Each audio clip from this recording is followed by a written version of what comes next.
Today we're really excited because we get to launch Mountain Mobility's alternative fuel project.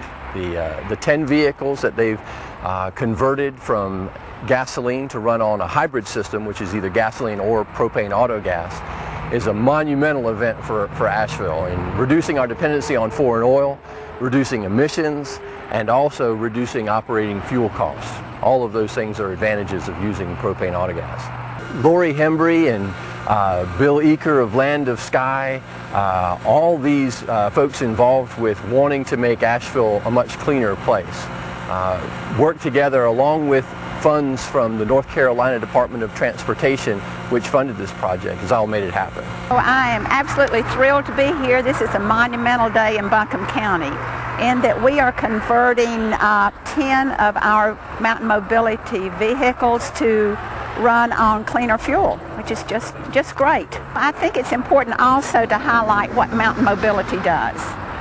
This was a situation that was started maybe 15 years ago. We were trying to provide core transportation services to our citizens, and it's expanded to really more of a transportation for all our citizens outside the city limits. So we have routes from Black Mountain, we have routes from out in the Eaker area, and it's just a great transportation system for the citizens of Buncombe County. So when you combine clean fuel and great transportation, it really is a great partnership.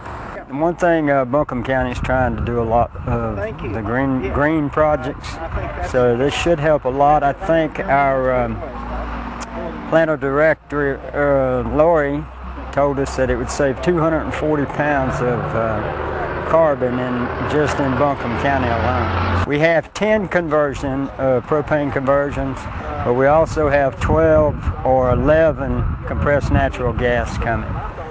They're slated for December. Your engines run a lot cleaner, so you can go from our normal preventive maintenance service is 4,500 miles, and it's going up to 7,500 on the new vehicles. So that'll save money, and then pollutants too, as far as oil and stuff. You won't be using the volume of oil that you have been. The environmental impact on using propane autogas compared to gasoline, especially on these 5.4 liter engines in these vans, is a 36% reduction in carbon monoxide. We have a 12% reduction in CO2, but the big one is the 78% reduction in nitrogen oxides, which is the biggest contributor to our ozone. This is one of those projects where there is that triple bottom line effect, that we will be good stewards of our taxpayer contributions and the dollars that are put in the coffers by reducing the cost of operating this critical service to our citizens. We're also being good stewards of the beautiful environment that we stay, that we call home and work, live, and play, and then also reducing our independence, our dependence rather, becoming more independent from foreign oil. This is also a social impact that we call the triple bottom line effect. So it's an exciting day for us. We're excited to partner, yes. And we will stand in the ready to take the next step. And today I want to congratulate all the partners that have participated in this wonderful project. Of course, the Buncombe County Commissioners, the Buncombe County Planning Department, Mountain Mobility, Blossman Gas, Reliance Autogas, and German Motor Works for all partnering together to make this project happen. We've come a long way over the last few years in promoting autogas vehicles. A couple years ago, David Finder and Steve and I were out showing out propane vehicles and at some community events and some of the holiday parades. And now a couple of years later, with everyone working together and some grant funding, we've been able to achieve some wonderful things. We've gotten this vehicle project in place, and we've got this conversion facility here at German Motor Works, and we're well on our way to achieving energy independence and improving air quality. So thanks to all the partners in the program. The systems that are being put on these particular vans here are hybrid systems, which allows for complete flexibility of running on gasoline or propane. Most of the fleets are keeping just a little bit of gasoline in there and coming to this public refueling station here at German Motor Works and being able to refuel on a daily basis. But in case they ever get outside of the refueling infrastructure, they're able to run on gasoline to get back, which makes it very flexible for their operations. The drive is much smoother. It's a lot cleaner. No rumbling at all. So it's more power as far as like merging into traffic as well and climbing up mountains, some places that we have to go to. So yeah, it's really good. It's a good deal. All of the components that go on board the engine compartment fit in a box that's about 12 inches by 12 inches by 14 inches.